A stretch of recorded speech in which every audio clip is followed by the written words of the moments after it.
What's up guys, welcome back to our YouTube channel once again. तो आज हम बात करने वाले हैं ऐसे तीन सेक्टर के बारे में जो कि हो सकता है कि आपको बहुत अच्छी ग्रोथ दे सकते हैं अगले 2025 और 2026 के लिए। देखिए 2025 और 2026 अगर हम मूव आगे कर रहे हैं तो एक हम फोरकास्ट कर रहे हैं कि यार हो सकता है इसका जमाना आ जाए, उसका जमाना आ जाए, पर आप देखो कि हमेशा जो फोरकास्ट सही कर पाया है उसने बहुत ही मोटा पैसा बनाया है।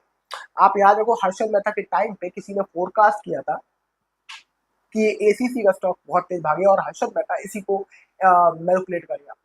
तो जितने लोगों ने ये फोरकास्ट किया या इन्फॉर्मेशन उनको मिल गई अंदर से, उन्होंने उसमें बहुत पैसा बनाया। एसीसी सीमेंट की बात कर रहा हूँ मैं, जहां हर्षद मेहता ने मैनिपुलेशन किया था। उसके बाद आप इसको अगर हटा भी दो तो बहुत सारे टाइम है जब आप देखोगे कि हर बार एक नया सेक्टर चलता है, हर बार एक नया सेक्टर है जो बूम करके ऊपर जाता है और पूरे मार्केट को एक नई तेजाई पे पहुंचाता है। तो आप देखोगे हर बार एक नया सेक्टर है। फॉर एग्जाम्पल टेक का जमाना आया था जो बहुत तेज मार्केट मार्केट आया था 95 96 के बाद, और 2002 में आईटी स्टॉक्स का जो कहते हैं डॉट कॉम बबल बस्ट हुआ था। यानी कि उससे पहले इनफैक्ट अमेरिका में तो ऐसा हो गया था जिस कंपनी के आगे डॉट कॉम लिखा हुआ है उसका स्टॉक भागना शुरू कर देता था।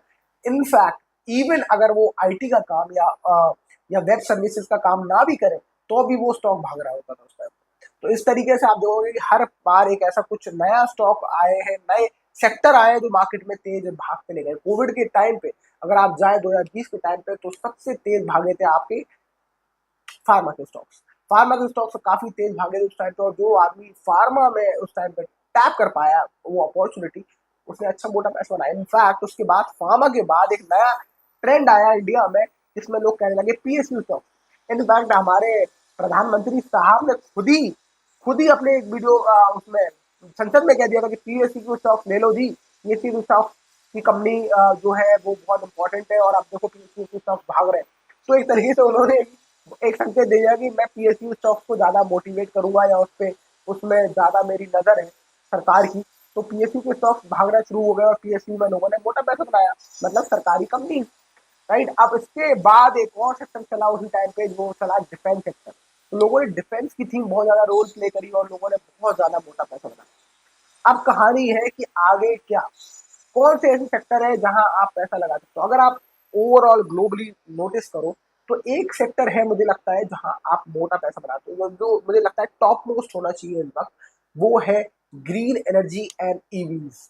अब आप देखो बहुत ज्यादा जो डिपेंडेंसी है हमारी एनर्जी के ऊपर तो पेट्रोल के ऊपर है, पर इवन पूरी दुनिया में अक्रॉस द ग्लोब आप देखो तो जो सारा शिफ्ट हो रहा है वो हो रहा है ग्लोबल पेट्रोल से शिफ्ट हो गए सीधा सीधा रिन्यूएबल रिसोर्सेज या फिर ऑल्टरनेटिव एनर्जी के ऊपर। ऑल्टरनेटिव एनर्जी के ऊपर मतलब है कि अगर आप उसको छोड़ दें, क्या कहते हैं, पेट्रोल को छोड़ दें, तो किस पेट्रोल के अलावा कौन सी तरीका हो सकता है जिससे आप एनर्जी क्रिएट कर पाओ। That can be solar energy, that can be wind energy, wind turbines. तो ये सारी जो चीजें हैं these can be work as a alternative source of energy. तो ऐसा हो सकता है कि अगला जो मार्केट में अगला जो ट्रेंड आ जाए, जो आपको दिखे भागते हुए दिखे, वो दिखे सोलर के स्टॉक, वो आपको दिखे ग्रीन एनर्जी के स्टॉक यानी कि विंड टर्बाइन, या फिर कोई और ऐसे स्टॉक जो ऑल्टरनेटिव एनर्जी, पेट्रोल को हटा के जो एनर्जी पे काम कर रहे हैं, ग्रीन एनर्जी पे काम कर रहे हैं, वो वाले स्टॉक। या फिर आपको ईवी सेक्टर के स्टॉक्स भी बहुत तेज भागते हुए दिख सकते हैं। ईवी के स्टॉक्स बहुत तेज भागते हुए इसलिए भी दिख सकते हैं, इनफैक्ट चाइना से अभी कुछ दिन पहले पढ़ रहा था कि चाइना में एक बड़ा इंटरेस्टिंग बात है कि चाइना का जो मार्केट शेयर है कार्स का, वो 50% इलेक्ट्रिक है। यानी कि लोग 50% से ज्यादा इनफैक्ट लोग वहाँ इलेक्ट्रिक कार पसंद कर रहे हैं एज कम्पेयर टू पेट्रोल या डीजल कार। तो वहाँ की कार की जो वो है क्या कहते हैं इंडस्ट्री, वो तो 50% इलेक्ट्रिक पे आ गई, दैट इज बिग। तो मतलब कि चाइना में वहाँ की कार्स भी अच्छी होगी ऑफकोर्स। चाइना बहुत साल से काम कर रहा है इलेक्ट्रिक कार्स पर, वो भी होगा। इंडिया में थोड़ा सा भी प्रॉब्लम चल रही है, या चार्जिंग स्टेशन की प्रॉब्लम है, गाड़ियां भी अभी R&D हो ही रहा है, कुछ ना कुछ प्रॉब्लम हो जाती है इलेक्ट्रिक कार्स में, कुछ तो R&D हो रहा है दोबारा। तो इंडिया में धीरे धीरे अडेप्टेशन आ रहा है, पर हो सकता है अगले 10 साल में जिस तरीके से अडेप्टेशन आ रहा है, जिस तरीके की सरकार की पॉलिसीज है to discourage diesel and petrol cars, हो सकता है ईवी का बहुत तगड़ा बूम आपको आगे चलता फिरता दिखे।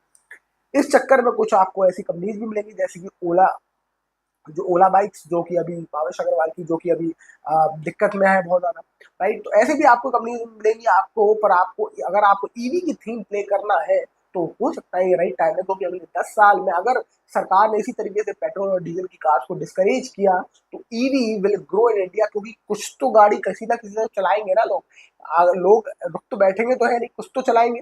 तो अगर वो कार और पेट्रोल को डिस्करेज करेंगे, पेट्रोल और डीजल को डिस्करेज करेंगे, तो इलेक्ट्रिक कार को उनको मोटिवेट करना पड़ेगा, उसके लिए उनको सब्सिडीज देनी पड़ेगी, और जो कि अभी एक्चुअली दी जा रही है, राइट।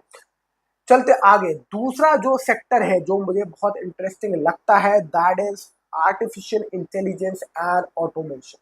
आर्टिफिशियल इंटेलिजेंस जो है कंपनी का जो जिस तरीके से भाग रहे हैं और जिस तरीके से चीजें हो रही है, आप देखो बहुत ज्यादा आर्टिफिशियल इंटेलिजेंस का यूज हो रहा है। इनफैक्ट अभी रिसेंटली कुछ मैं देखे, कुछ लोग यूट्यूब पे वीडियोस जो है लोग बना रहे हैं, अपना ही क्लोन बना देते हैं बड़ा इंटरेस्टिंगली, और अपना ही क्लोन से बात करवा रहे हैं, पूरा वीडियो अपने ही क्लोन से बुलवा रहे हैं। तो आपका आपको आप ही के वीडियो को देख देख के एआई सीखता है आप कैसे बात करते हो, कैसे करते हो, फिर आप ही की फोटो का एक क्लोन बनता है और वो आप ही के बिहेवियर की तरह बोलने की कोशिश करता है। आपके जेस्चर्स, आप मुंडी कैसे हिलाते हो, आप आँख कैसे हिलाते हो, तो वो सारा हो रहा है। बेसिकली आपने अपना ही एक रोबोट बना दिया और वो आपके लिए कंटेंट क्रिएट कर रहा है। इससे अच्छी क्या हो सकती है, एक बेहतरीन पैसिव इनकम बन गई। जो आपका रोबोट आपके लिए कंटेंट बना रहा है, लगातार पैसा कमा रहा है, आपको कुछ नहीं करना और आप सिर्फ बिक रहे हो, क्योंकि आपकी एक फेस वैल्यू है। तो ये हो सकता है आर्टिफिशियल इंटेलिजेंस अगले 10 साल में और स्मार्ट हो जाए और आपके सारे बिजनेस को एक अलग ही आयाम पे ले जाए। तो आर्टिफिशियल इंटेलिजेंस एक बहुत ही इंटरेस्टिंग बेट हो सकती है। इसके साथ साथ ऑटोमेशन भी बहुत इंपॉर्टेंट है। ऑटोमेशन यानी कि वो सारे काम जो कंपनी ऑटोमेटिक कर लेती है, ऑटोमेट कर देती है। जैसे कि मैं यूरोप जाता हूँ तो मैं उसमें देखता हूँ, वहाँ यूरोप में जो दरवाजे हैं वो सारे ऑटोमेटेड है। यानी कि आप जो पार्किंग का लॉट का दरवाजा है, आप आते हो जब गाड़ी लेके, तो आपकी गाड़ी लेके आप जब आते हो तो आपका जो घर का गार्डन का दरवाजा है अपने आप खुल जाता है, आप गाड़ी लेके चले जाते हो, दरवाजा बंद हो जाता है। वहाँ हर किसी के घर में ये दरवाजे लगे हुए हैं ऑटोमेटेड, राइट। और उसमें कैमरा भी लगा हुआ है, तो जिससे कि कोई बंदा ट्रेसपास ना करे आपकी आपकी बिल्डिंग को, आपके दरवाजे को, राइट। तो ये जो ऑटोमेटिक जो दरवाजे लगे हुए हैं वहाँ हर जगह है, आप देखोगे आगे चल के धीरे धीरे ऑटोमेशन हर चीज में हो जाएगा। इनफैक्ट एक ऐप मुझे मिली अभी रिसेंटली अपने फोन में, कि आप एक टाइम पे रोज अलार्म लगाते हो, आप अगर एक टाइम पे रोज ये करते हो, आप अगर एक टाइम पे वो करते हो, या पानी पीते हो, दवाई खा रहे हो, तो ऑटोमेटेड दीज एक्टिविटीज आपके फोन में ही अपने आप हो जाएगा। यानी कि अगर आप एक टाइम पे लगातार अपनी गर्लफ्रेंड को मैसेज भी भेजना चाहते हो कि तुमने खाना खाया, बाबू सोना, या जो भी करना है आपको, वो एक टाइम पे वो आपका फोन अपने आप कर देगा, क्योंकि आपको सिर्फ अपने ऑटोमेट ऐप के थ्रू आपको वो कोड करना है, और अब आपको रोज मैसेज नहीं डालना, वो अपने आप वो भेज देगा उसको। तो उसको लगेगा कि आप उनकी परवाह कर रहे हैं और आप अपने काम में बिजी रह सकते हैं। देखिए आप कहाँ पहुंच रही है कहानी, दुनिया कहाँ पहुंच रही है। तो ऐसे ऑटोमेशन भी एक बहुत इंपॉर्टेंट फैक्टर है, जो आप देखोगे कि रिसेंट मतलब अगले 10 साल में बहुत सारी चीजें ऑटोमेट हो जाएंगी, जो रिपीटेडली लोग काम करना पड़ता है, लोग उसको अवॉइड करके इन ऐप का, इन कोडिंग का इस्तेमाल करें। तीसरा इंपॉर्टेंट सेक्टर है health care and biotech. Health care में बहुत ज्यादा एडवांसमेंट आ सकती आने वाली है, तक आने ही वाली है। अब आप देखो रिसेंटली बहुत ज्यादा बात करी गई है कि अब तो भाई हर चीज की सर्जरी हो जाएगी, हर चीज का सर्जरी के अलावा नकली दिल, नकली हार्ट, नकली लंग्स भी लगाने लगे हैं।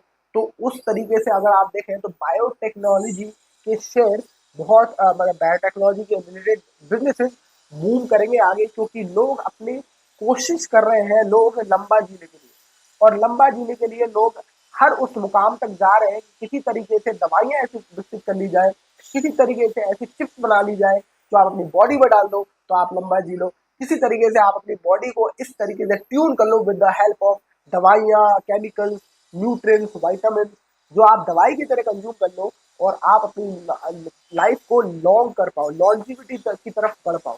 तो अब पहले आदमी सोचता था कि रोटी से कपड़ा और मकान, पर अब आदमी सोचता है कि मैं बस लंबा जी लूं किसी तरह। तो मैं मरना नहीं चाहता उस डेट के बेसिस पर, वो लंबा जीने के लिए जो तरक्की चाहते हैं बायोटेक्नोलॉजी और हेल्थ केयर में जो हो रही है। इनफैक्ट जो डायग्नोस्टिक्स की जो आप फैसिलिटीज अब जो मिल रही है, आप सोचो कि घर पे आपके बंदा आता है, ब्लड सैंपल लेके जाता है और जाके आपका रिपोर्ट भी आपको ऑनलाइन देता है। इतना सिंपल हो गया आपके सारे टेस्ट कराना। तो इतना धीरे धीरे इतना ज्यादा ऑटोमेट हो रहा है ये सारा बायोटेक का पूरा इंटायर क्या कहते हैं इसका यूनिवर्स और फार्मा का यूनिवर्स इतना आगे बढ़ रहा है कि आप बहुत जल्दी देखोगे कि आपको डॉक्टर के पास जाना नहीं पड़ेगा, किसी भी डॉक्टर के पास नहीं जाना पड़ेगा और सारी सर्विसेज आपको वर्चुअली मिलेंगी, including the doctors will be on your phone virtually standing right there in front of you in the mobile screen. तो ऐसा हो सकता है रिसेंटली और बहुत जल्दी आपको ऐसा देखने को मिलेगा, इसलिए इसमें भी एडवांसमेंट हो रहा है और आपको इसमें अच्छे बेट आप कर सकते हो। अगर आपको आगे की 3 बेस्ट बेस्ट क्या कहते हैं बेस्ट प्ले करना है, आपको 3 ट्रेंड आप फोरकास्ट करना चाहते हो, तो ये 3 ट्रेंड मुझे लगता है, पहला हमने बात करी ग्रीन एनर्जी एंड ईवीज, दूसरा हमने बात करी आर्टिफिशियल इंटेलिजेंस एंड ऑटोमेशन और तीसरी हमने बात करी हेल्थ केयर एंड बायोटेक। इन तीनों में बहुत आपको आगे तरक्की दिख सकती है, तो ऐसे स्टॉक्स पे आप बेट कर सकते हैं। So this is just for your general information. I hope you like the video. If yes, like, share, and subscribe, and I will see you in the next video. Thank you so much for watching. Bye bye.